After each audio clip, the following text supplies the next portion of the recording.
Se eu te dissesse que existe um animal que vive em um dos lugares mais hostis do planeta, cercado de predadores, calor extremo e escassez de comida, e ainda assim consegue sobreviver graças a algo que lembra uma pequena sociedade organizada. Hoje, você vai entrar no mundo secreto dos suricatos e descobrir por que o comportamento social deles no deserto é um dos mais fascinantes da natureza. Agora, antes de qualquer coisa, pensa nisso. Como um bicho tão pequeno consegue enfrentar águias, cobras, chacais e o sol escaldante do deserto africano sem virar almoço em poucos dias? A resposta está em 3 palavras: grupo, estratégia e comunicação. E o mais impressionante é que, quanto mais você entende como funciona a vida social dos suricatos, mais você percebe que eles se parecem, em muitos aspectos, com a nossa própria organização como seres humanos, só que com uma eficiência surpreendente. Vamos começar pelo básico. Quem são esses pequenos engenheiros sociais do deserto? Os suricatos vivem principalmente no deserto do Kalahari e em regiões áridas da África Austral. Eles não têm garras enormes, não têm veneno, não são rápidos como um guepardo e nem sabem voar. Sozinhos, seriam vulneráveis demais. Mas em grupo, se transformam em uma máquina social incrivelmente bem ajustada. E é aí que a coisa começa a ficar interessante. Imagina viver em um lugar onde quase tudo pode te matar. O sol pode te desidratar. O chão pode esconder cobras venenosas. O céu pode trazer águias famintas e ainda por cima, o alimento é escasso e escondido. Em um cenário assim, qualquer erro custa a vida. Então, como os suricatos fazem para não só sobreviver, mas prosperar? A resposta está no comportamento social e a partir daqui, você vai ver como cada aspecto da vida deles é conectado a essa ideia. Se você está comigo até agora, se prepara, porque a partir daqui a gente vai entrar nas regras invisíveis que mantêm essa mini-sociedade de pé. E no final, você vai ver um comportamento tão surpreendente que faz muitos cientistas compararem os suricatos a verdadeiras comunidades com funções quase militares e familiares ao mesmo tempo. Vamos começar pelo coração de tudo. O grupo, capítulo 1. A família que manda no deserto.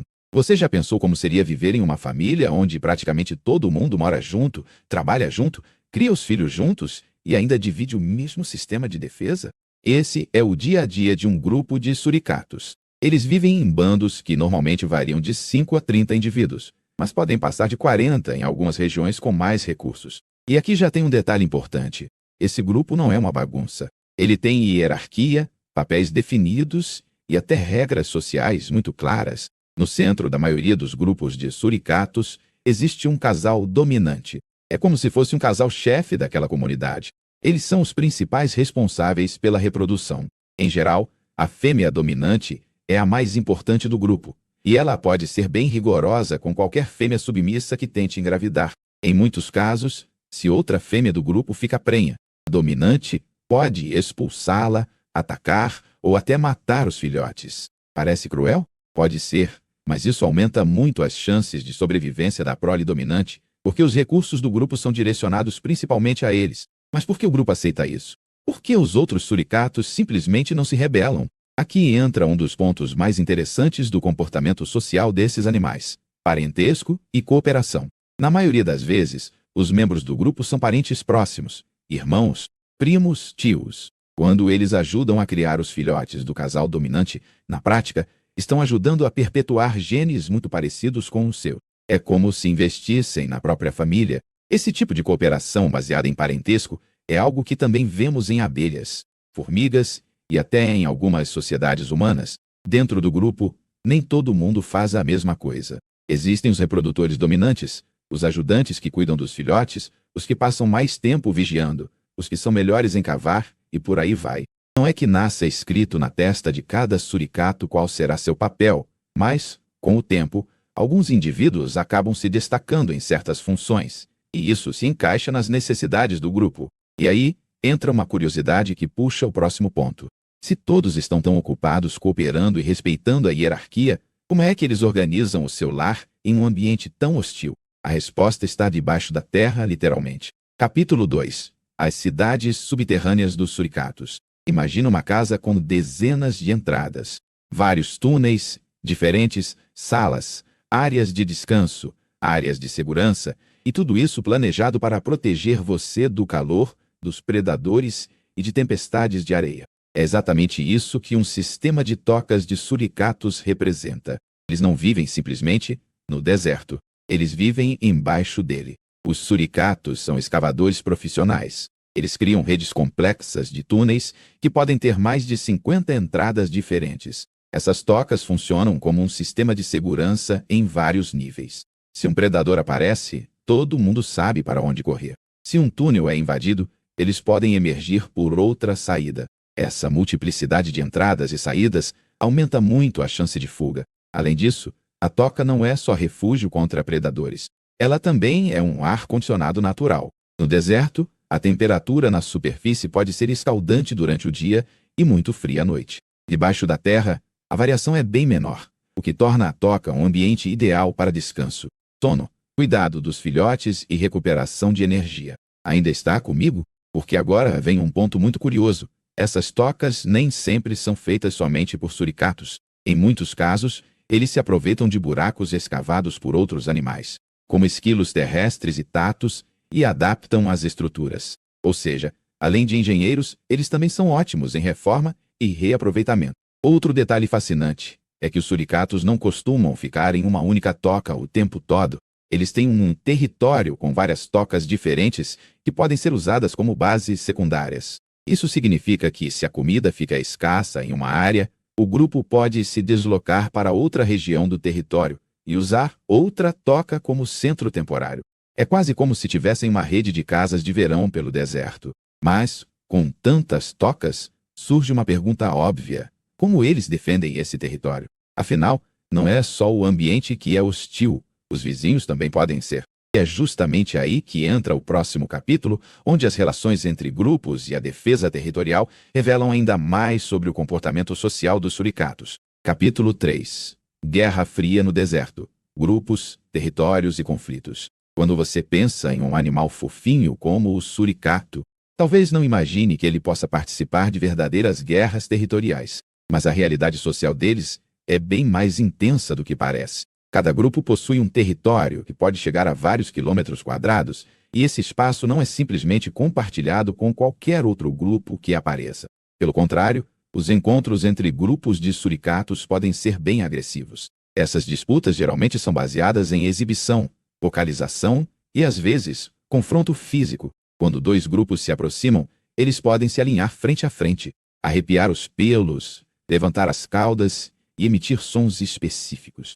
É uma tentativa de intimidar o outro lado. Se nenhum grupo recuar, o conflito pode escalar para ataques, perseguições e até ferimentos graves. Mas por que tanto esforço para defender um pedaço de deserto que, aparentemente, nem é tão rico em recursos? Justamente por isso, no deserto, o pouco que existe vale muito. Ter um território com boas tocas, acesso a insetos, lagartos, raízes com um pouco de água e áreas de observação estratégica significa a diferença entre um grupo forte e um grupo vulnerável.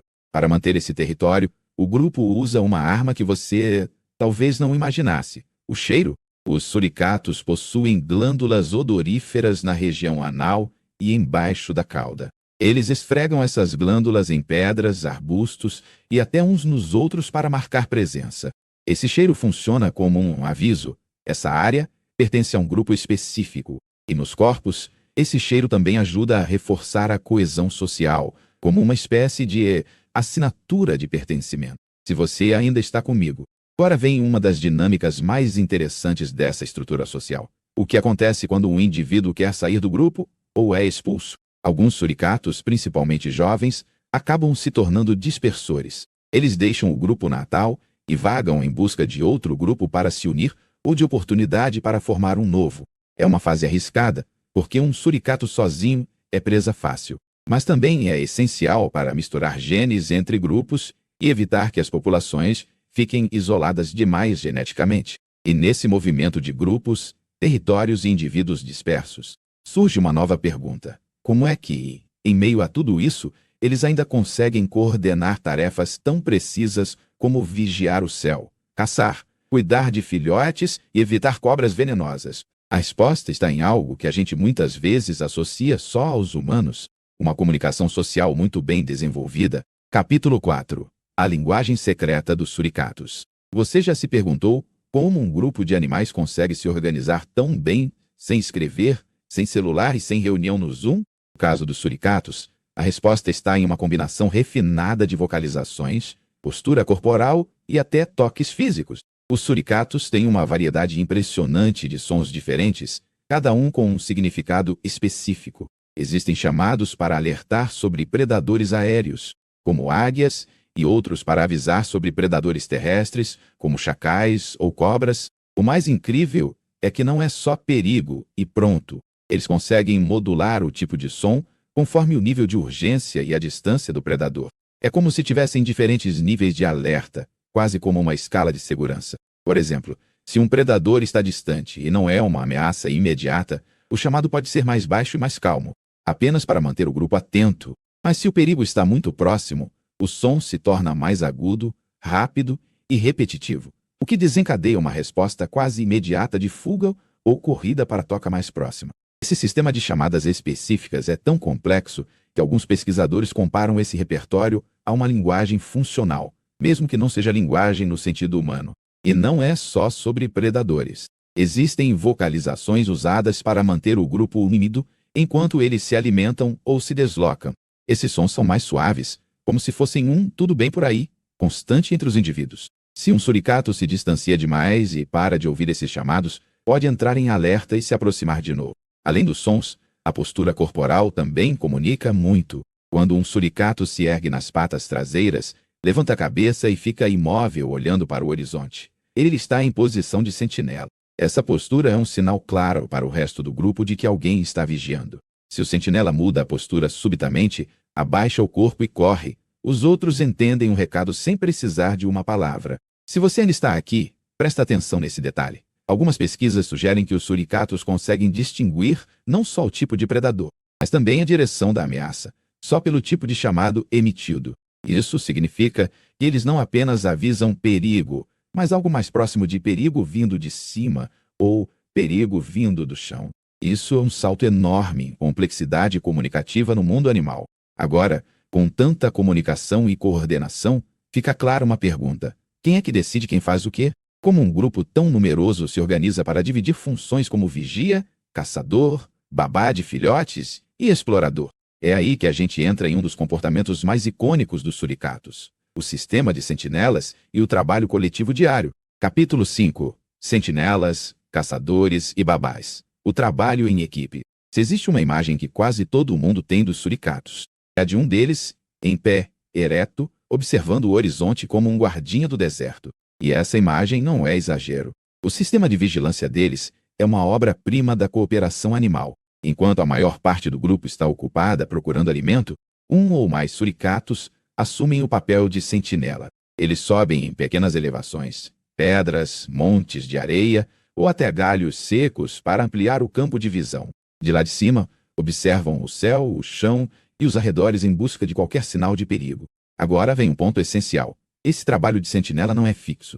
Não existe um único indivíduo contratado para isso. Os suricatos revezam.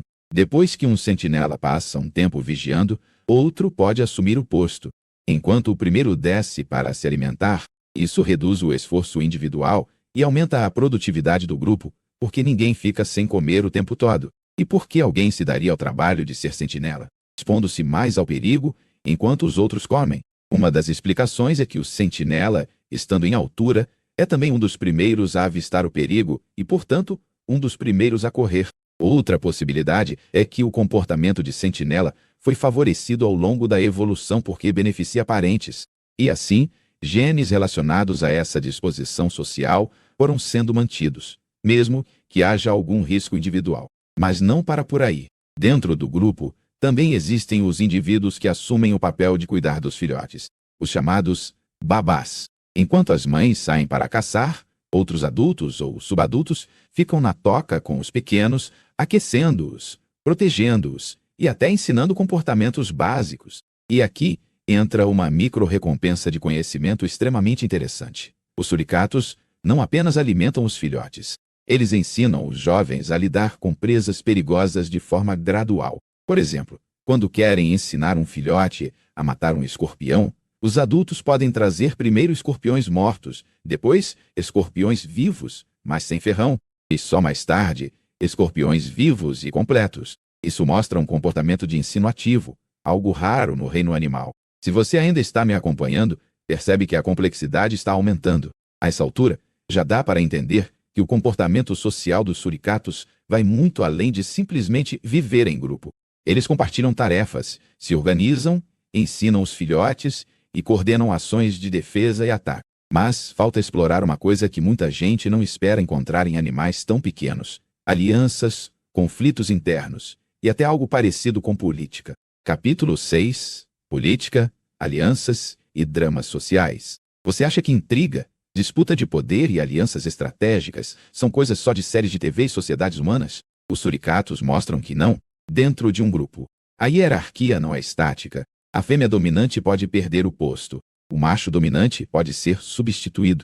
E tudo isso envolve brigas, alianças e decisões que mudam a dinâmica social do grupo. Em muitos grupos, a fêmea dominante é responsável pela maior parte das ninhadas. Mas manter essa posição exige força, experiência e, muitas vezes, apoio de aliados. Se uma fêmea mais jovem começa a crescer, ganhar tamanho e aliados, tensões podem surgir. Em alguns casos, o conflito é resolvido em lutas rápidas e intensas. Em outros, em perseguições e expulsões do grupo. Suricatos expulsos podem tentar se juntar a outro grupo, viver como subordinados em outro bando, ou até, com sorte, formar um novo grupo com outros indivíduos dispersos. Esse processo de expulsão e recolocação mostra que o grupo não é apenas uma união de indivíduos sem conflitos. Pelo contrário, é uma rede dinâmica de relações. Podem ser cooperativas em um momento e competitivas em outro. Além disso, existem comportamentos de apoio social que lembram muito alianças. Por exemplo, indivíduos que passaram por brigas tendem a se aproximar de aliados, receber grooming, que é quando um lambe o pelo do outro, e buscar suporte emocional e físico. Isso ajuda a reduzir o estresse, reforçar laços sociais e manter a estabilidade do grupo. E aqui entra uma curiosidade que você talvez não esperasse. Os suricatos também têm um comportamento de adoção indireta. Às vezes, filhotes que não são da fêmea dominante e que, em teoria, poderiam ser eliminados, acabam sendo cuidados se a estrutura social permite. Não é a regra, mas mostra que nem tudo é tão rígido quanto parece. Se você ainda está aqui, agora vem a parte mais impactante desse roteiro. Até agora, vimos que os suricatos têm hierarquia, cooperação, ensino, vigilância e alianças. Mas existe um aspecto do comportamento social deles que é tão poderoso que muitos pesquisadores usam como exemplo de como a vida em grupo pode moldar a evolução de um animal: o altruísmo aparente e o custo pessoal em nome da sobrevivência coletiva. Capítulo 7: Altruísmo, sacrifício e o clímax da vida em grupo. Imagina arriscar sua vida para salvar a de outros. No mundo animal, isso parece, à primeira vista, um comportamento que não faria sentido evolutivo. Mas entre os suricatos, alguns comportamentos parecem exatamente isso: indivíduos se expondo ao perigo em benefício do grupo.